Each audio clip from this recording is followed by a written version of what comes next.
Hi friends, welcome back to my channel. ఈరోజు ఒక మంచి రెసిపీని అయితే చూపెట్టబోతున్నాను. అదేంటిదంటే టమాటా నిల్వ పచ్చడి అండి. ఎంతో టేస్టీగా ఎమ్మీగా వేడన్నంలోకి చాలా అద్భుతంగా ఉంటుంది. మా ఇంట్లో వాళ్ళకైతే చాలా ఇష్టం. ఇప్పుడు మనం వీడియోలోకి వెళ్ళిపోదాం. ఇప్పుడు స్టవ్ ఆన్ చేసుకొని ప్యాన్ పెట్టి 2 కేజీస్ టమాటాలను అయితే తీసుకుంటున్నాను. ఇందులో ఒక 50 గ్రాములు చింతపండు అయితే ఇందులో వేసుకుంటున్నాను. ఎందుకంటే చింతపండు గింజలు నారంతా తీసుకొని శుభ్రం చేసుకొని వేసుకోవాలి. లేకపోతే మనకు ఈ పచ్చళ్ళు అంతా నారలు అనేది వస్తాయి.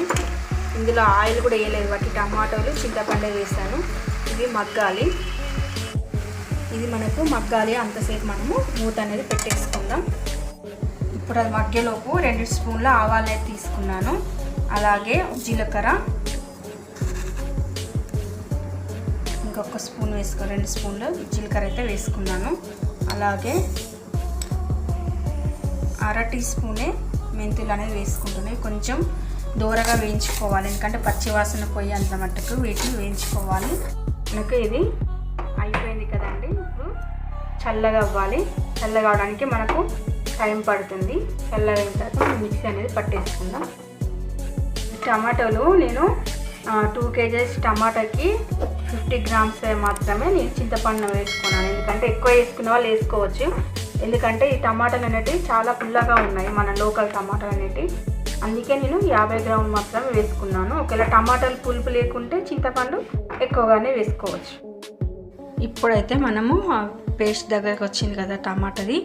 ఇప్పుడు మనం మిక్సీ పట్టుకుందాం. క్వాంటిటీ అయితే ఈ గ్లాస్ ఉంది కదండి, ఈ గ్లాస్లో ఇక్కడ 1/2 కన్నా ఎక్కువ నేను సాల్ట్ని అయితే తీసుకుంటున్నాను. అది కొలుచుకొని ఒక కప్పులో అయితే తీసుకున్నాను. ఇందులో 1/2 వేస్తాను, ఎందుకంటే మనకు టమాటాది మనకు 2 సార్లు మిక్స్ చేసుకోవాల్సి వస్తుంది. ఎక్కువ క్వాంటిటీ ఉంది కాబట్టి అందుకే నేను ఇందులో 1/2 వేస్తాను. నెక్స్ట్ పట్టేదంటే 1/2 వేసుకుంటాను. ఇప్పుడు ఇందులో 1/2 వేస్తాను.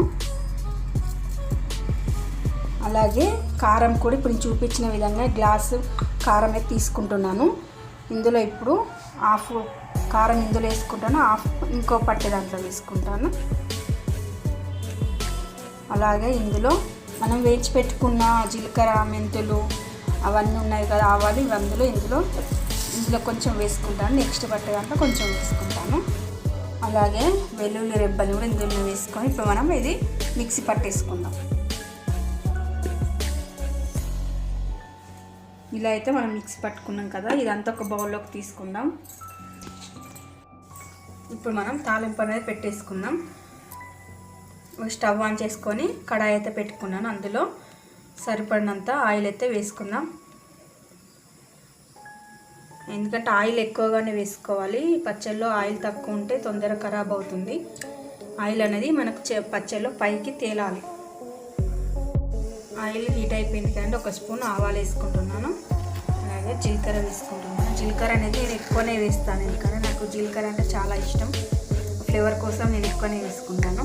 అలాగే ఇందులో ఎండుమిర్చి, ఇందులో కొన్ని వెల్లుల్లి రెబ్బలు వేసుకుంటున్నాను.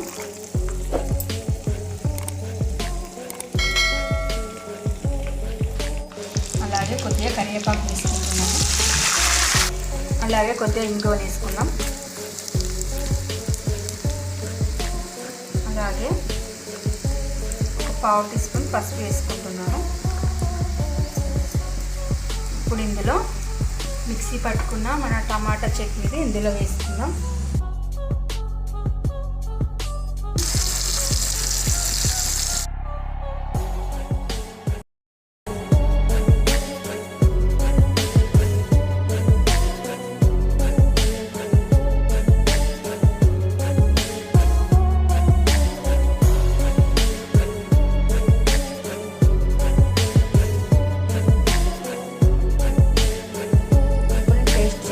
కాస్త ఉప్పు పడుతుంది, నాకు 1 స్పూన్ అయితే సాల్ట్ని అయితే వేసుకుంటున్నాను. పులుపు కారం అనేది బాగా సరిపోయిందండి. ఎందుకంటే టమాటాలు కూడా పుల్లగా ఉన్నాయి కాబట్టి చింతపండు కూడా కొంచెం వేసుకున్నాను, కానీ మాత్రం చాలా బాగుంది. మీరు ఇది చేసుకొని ఎప్పుడన్నా మనకు జర్నీలో కానీ ఎక్కడైనా వెళ్ళినప్పుడు మనకు కర్రీ చేసుకోవడం టైం ఉండదు కదండి. మన రైస్ వేడివేడి అన్నం పెట్టేసుకొని అందులోకి చట్నీ వేసుకొని తింటే చాలా ఎమ్మీగా ఉంటుందండి. టేస్ట్ అయితే చాలా బాగుంది. ఈ టమాటా నిల్వ పచ్చడి మీకు నచ్చినట్లయితే ట్రై చేసి ఎలాగుందో నాకు కామెంట్లో చెప్పండి. బాయ్ గాయ్స్, మరో రెసిపీతో మళ్ళీ కలుద్దాం.